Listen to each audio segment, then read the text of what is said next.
A1 news में आप सभी दर्शकों का स्वागत है। मैं आपके साथ साबिर मोकाशी। A1 न्यूज में आप सभी को सच का चेहरा देखने को मिलेगा। अस्सलाम वालेकुम व रहमतुल्लाहि व बरकातुहू।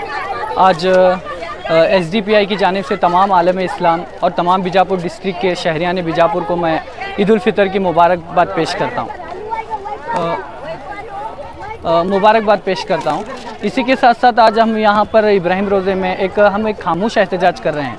वो एहतजाज करने की वजह दो तीन वजह हैं उसकी। एक तो सबसे बड़ी वजह यह है कि वक़फ़ का जो मामला वक़फ़ का जो मामला जो हमारा चल लेकर है, वक़फ़ अमेंडमेंट बिल जो बीजेपी सरकार की एक नापाक कोशिशें हैं जो वक़फ़ अमेंडमेंट बिल पेश करना चाहते हैं।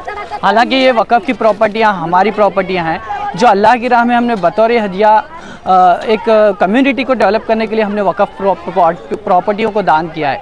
ना ही ये प्रॉपर्टियां बेची जा सकती हैं, ना ही खरीदी जा सकती हैं। आज यही बीजेपी सरकार इन प्रॉपर्टियों को हमसे हड़पना चाहती है। आज ईद उल फितर के मौके पर आज एक अवाम में एक अवेयरनेस पैदा करने की हम कोशिश कर रहे हैं कि आखिर ये वक़फ़ अमेंडमेंट बिल है क्या। इस बात को आपको समझने की ज़रूरत है। ये बीजेपी जो आपके एक नापाक कोशिशें हैं कि ये वक़फ़ इस तरह से हमारी ज़मीनात छीन कर हमारी पूरी ज़मीनात छीन कर हमसे हड़पना चाहती हैं, इनकी कोशिशों को हम कभी कामयाब होने नहीं देंगे।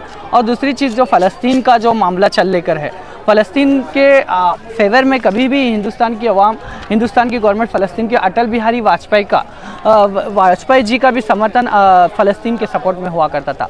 लेकिन आज की सरकार, आज की गवर्नमेंट को क्या हो गया है, जो फ़लस्तीन का प्रोटेस्ट करने वालों के ऊपर केसेस दिए जाते हैं, उनको अरेस्ट किया जाता है, उन्हें जेलों में डाला जाता है। और देख रहे हैं कि कंटिन्यूसली देख रहे हैं कि ईडी एक एनफोर्समेंट डायरेक्टरेट का जो इदारा है, जो कंटिन्यूसली कहीं हक परस्त लोगों को, हमारे नेशनल प्रेसिडेंट MK फैज़ी साहब के घर पर रेड की गई, उन्हें अरेस्ट किया गया। आज हम ये प्रोटेस्ट के ज़रिए ये भी डिमांड कर रहे हैं कि उनसे जल्द से जल्द रिहा किया जाए। MK फैज़ी साहब ही नहीं बल्कि ऐसे कई मुसलमान नौजवानों को आज जेलों में डाला गया। आज कहीं ऐसे जो हक बोलने वाले लोगों को ईडी उनके पीछे छोड़ा गया, NIA को उनके पीछे छोड़ा गया, CBI को उनके पीछे छोड़ा गया, SIT को उनके पीछे छोड़ा गया। हम ये आज पुरअमन प्रोटेस्ट के जरिए यही डिमांड करते हैं कि जो मुसलमानों पर जुल्म हो रहा है, जो हिंदुस्तान में जो मुसलमान जुल्म बर्दाश्त करते आ रहे हैं, ये अब आइंदा आगे चलकर नहीं चलने वाला। हम डिमांड करते हैं हुकूमत से इस जुल्म को रोका जाए। ये मुसलमानों के मुखालिफ जो बिल आप कंटिन्यूसली पास करने की कोशिश कर रहे हैं, इन बिलों के चर्चे करने से आप रुक जाएं। आपका नाम? मेरा नाम Abdul Munaf Pathan, SDPI district committee में। अस्सलाम वालेकुम। पहले तो मैं social democratic party of India SDPI की तरफ से तमाम अवाम को ईद की मुबारकबाद देता हूं। और साथ ही हमने आज एक साइलेंट प्रोटेस्ट किया है। जैसे कि आप प्ले कार्ड में भी देख रहे हैं कि हमारा प्रोटेस्ट चला है। हम फ़लस्तीन के साथ हैं और वक़फ़ अमेंडमेंट बिल जो है उसकी हम मुखालिफत में भी खड़े हैं। और हमने अभी तक वक़फ़ अमेंडमेंट बिल के ख़िलाफ़ 500 से ज़्यादा प्रोटेस्ट किए हैं। उस हिसाब से हमारे जो नेशनल प्रेसिडेंट है MK फैज़ी साहब को गिरफ़्तार किया है, हम उसका भी कंडेम करते हैं। तो उस लिहाज से क्या है, आज हम यहाँ पर साइलेंट प्रोटेस्ट कर रहे हैं। हमारी पूरी टीम, बीजापुर की टीम आज यहाँ पर प्ले कार्ड और हम लोगों तक हैंडबिल भी तकसीम कर रहे हैं। हैंडबिल में फ़लस्तीन के ताल्लुक़ से और MK फैज़ी साहब और वक़फ़ अमेंडमेंट बिल, इन तीनों के ताल्लुक़ से हमने प्ले कार्ड में हमने मेंशन किया है। मैं तमाम अवाम से दरख्वास्त करता हूं कि आप हमारा हैंडबिल लेकर पढ़ें। जो भी उसमें इम्पोर्टेंट चीज़ है उसमें क्या है हमने मेंशन किया है। तो मैं दरख्वास्त करता हूं कि आप उस हैंडबिल को अच्छी तरह पढ़ें। आपने इतनी प्रोटेस्ट किया है कि आपको क्या लगता है कि ये प्रोटेस्ट के बाद कुछ इफेक्ट पड़ेगा?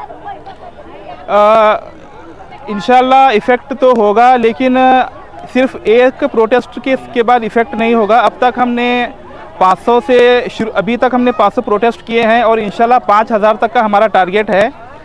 हमारे खून का आखिरी कतरा जब तक रहेगा तब तक हम फ़लस्तीन के साथ खड़े रहेंगे। इंशाल्लाह मैं नहीं, हमारी उम्मत मुस्लिमा जहाँ जितने भी लोग यहाँ पर मुसलमान खड़े हैं वो तमाम क्या है फ़लस्तीन के साथ खड़े रहेंगे। और जब तक हमारे जिस्म में जान रहेगी तब तक हम वक़फ़ अमेंडमेंट बिल का मुखालिफत करते रहेंगे। और हमारे जो नेशनल सदर है MK फैज़ी साहब, उनके लिए हम हमेशा के लिए क्या है हम खड़े रहेंगे इंशाल्लाह। जो हुकूमत है, आपको क्या लगता है कि वो क्यों मदद नहीं कर रही है? जैसा कि आपको पता है 2014 के बाद जो NDA हुकूमत आई है वो अब तक जितने भी बिल पास हो रहे हैं, एंटी मुस्लिम बिल पास हो रहे हैं, तो हमेशा के लिए वो मुसलमान के खिलाफ मुखालिफी बिल पास करते हैं। तो हमें गवर्नमेंट से कुछ उम्मीद नहीं है, लेकिन जो उनकी अलायंस सरकार है, नीतीश कुमार की सरकार है और टीडीपी की सरकार है, हम उनसे दरख्वास्त करते हैं कि अगर आप वक़्फ़ अमेंडमेंट बिल का साथ उनके साथ अगर देंगे तो आने वाले इलेक्शन में मुसलमान अवाम जो है आपको वोट नहीं देगी। तो मैं आपसे दरख्वास्त करता हूं कि ये आप इस बिल की मुखालिफत करें। आपका नाम? मेरा नाम Mohammad Umar Khan Pathan, SDPI city percent.